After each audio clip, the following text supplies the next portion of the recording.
Je m'interroge ce jour sur la question des promesses non tenues du chef de l'État lors de sa prestation de serment le 6 novembre 2018.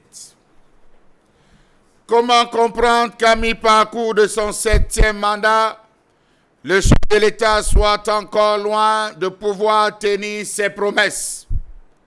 Le 6 novembre 2018, le chef de l'État a pris un certain nombre d'engagements lors de son investiture au Palais de Verre de l'Assemblée nationale sur les plans économiques, politiques, social. Il avait promis que le Cameroun allait poursuivre les réformes structurelles afin de renforcer l'équilibre budgétaire et conforter la soutenabilité de notre dette avec à la clé des finances saines, condition de l'attractivité d'une économie à mi-parcours. La situation économique actuelle du Cameroun n'étant pas plus exemplaire, il allait considérablement travailler à la réduction du train de vie de l'État. 6 novembre 2018. 8 juillet 2024, qu'est-ce qui a changé?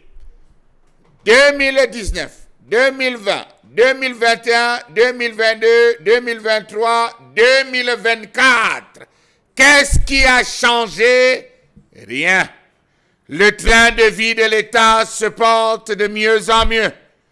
Comment comprendre que le gouvernement soit toujours aussi pléthorique avec plus d'une soixantaine de membres assimilés qui continuent à s'engraisser à leur poste, chacun biberonné en cela par la fameuse formule consacrée de l'article 2 des décrets de nomination. Je cite: « Les intéressés auront droit aux avantages de toute nature prévus par la réglementation en vigueur. » Qu'a-t-on fait de cet article dans les prescriptions du 6 novembre 2018? La gestion des fonds, avait-il dit, demeure opaque au regard, par exemple, des récents scandales financiers liés d'une part à la construction des infrastructures devant abriter la Coupe d'Afrique des Nations.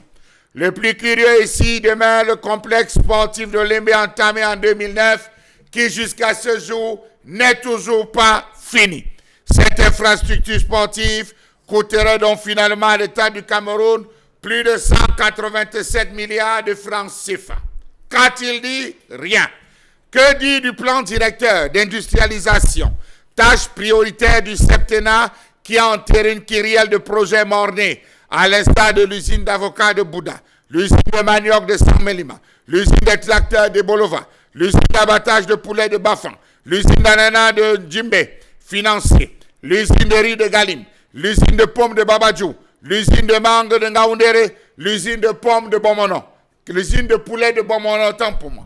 Des projets de barrages hydroélectriques, l'entrée dans le monde des géants miniers et j'en passe. Tout cela est contenu dans le discours du 6 novembre 2018. Où en sommes-nous? Question. Sur 16 projets, seulement 3 dans le cadre du domaine des barrages hydroélectriques ont vu le jour. Les autres dans l'assombrissement total. Savez-vous que le plan directeur d'industrialisation, intitulé par le chef de l'État, le Cameroun, usine de la nouvelle Afrique industrielle, stipule que pour atteindre le statut de nouveau pays industrialisé et de pays émergent, le Cameroun doit pouvoir transformer plus de 40% de ses matières premières et le secteur industriel devrait contribuer à au moins 24% PIB et à mi-parcours, nous n'en sommes à aucun endroit, à aucun point d'un repère orthonormé. L'industrie comme l'agriculture, avait déclaré le chef de l'État, exige un apport d'énergie stable et suffisant. Nous avons entrepris des efforts importants dans ce secteur depuis un certain temps déjà. Les barrages et les centrales hydroélectriques que nous avons construits devraient nous permettre, à plus ou moins brève échéance, de répondre pleinement aux exigences de notre économie et aux préoccupations de nos populations en la matière. Fin de citation. Suivez mon regard. Le chef de l'État avait pendant sa prestation de serment déclaré, je cite, qu'il allait travailler à développer le secteur de notre économie qui pourront réduire sensiblement nos importations de biens et services.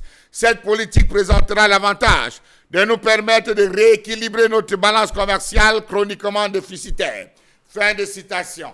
À ce jour, les importations sont multipliées par 460 sur 1000. Nous allons réaliser, avait-il déclaré, une véritable révolution agricole en modernisant nos moyens de production et en transformant davantage nos produits agricoles. Cela devrait aller de pair avec la mise à disposition de nouveaux équipements, magasins de stockage et routes d'accès.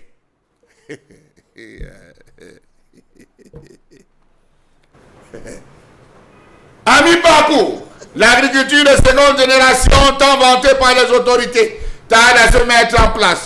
Le Cameroun peine à maintenir son autosuffisance alimentaire sur l'ensemble du territoire. Le statut de grenier de l'Afrique centrale semble de plus en plus difficile à assumer puisque le pays importe désormais certains produits tels que l'huile de palme du Gabon voisin. Savez-vous que même la Banque agricole, créée il y a quelques années, dont la promesse avait fermement été encore appuyée en 2018 avec un crédit de départ de 10 milliards de francs CFA, tarde à sortir de terre et à jouer pleinement son rôle. Il avait promis en 2018 faire du Cameroun un grand producteur d'électricité dans notre continent. À ce jour, le territoire national demeure encore inégalement alimenté malgré la dotation de 7 milliards pour l'exercice 2021 dans le fonds de développement du secteur de l'électricité. En pleine saison de pluie, il jamais dit on coupe le courant. Étrange.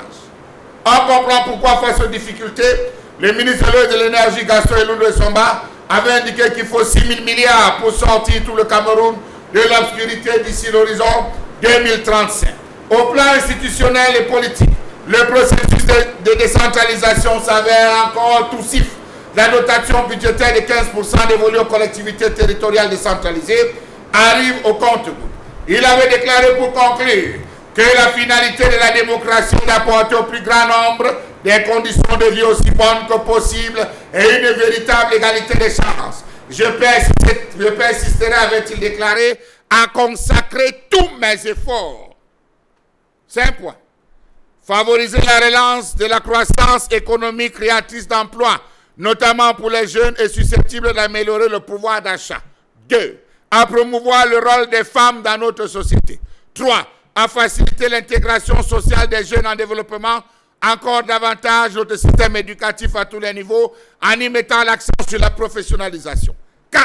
À lutter contre l'exclusion, notamment par une meilleure protection des personnes vivant avec un handicap. 5. À améliorer l'accès aux services publics de l'eau potable et de l'électricité.